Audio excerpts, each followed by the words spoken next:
رزق د الله جل شانه په لاس کې دی او رزق ورکوونکی الله دی. که څومره ګراني جوړه شي ګراني نه ده ښه. حکومت ته پکار دي، حکومتونو ته پکار دي چې د ګرانۍ په سلسله کې زمونږ غریب عوام ته وګوري، لیکن چې کله د الله جل شانه سره تعلق مضبوط وي نو الله پاک به د رزق نه تا نه محروموي انشاءالله. د یو دو خبرو اهتمام کوي. یو خو د 4 تسبیحات دي، د سحر او ماښام سلسل ځله وایي.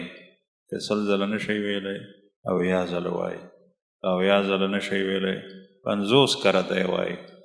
سحر مونځ پسې، مازدیګر مونځ پسې لا اله الا الله سل ځله، استغفار سل ځله، درېیمه کلمه او درود شریف. او استغفار چې ګرځئ را ګرځئ نو ځان سره وایي استغفر الله العظیم الذي لا اله الا هو الحي القيوم واتوب الیه. دې صیغې سره وایي. استغفار نه، استغفر الله العظیم الذي لا اله الا هو الحي القيوم واتوب الیه. چې صرف دا وی استغفر الله صحیح تلفظ سره نو هم ټیک ده.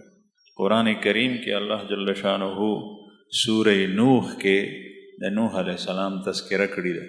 نوح علیه السلام خپل قوم ته وی ګرانی وه، قحط ورته یې وفرمایل فقلت استغفروا ربکم انه کان غفارا یرسل السماء علیکم مدرارا ویمددکم باموال وبنین ویجعل لکم جنات ویجعل لکم انهارا.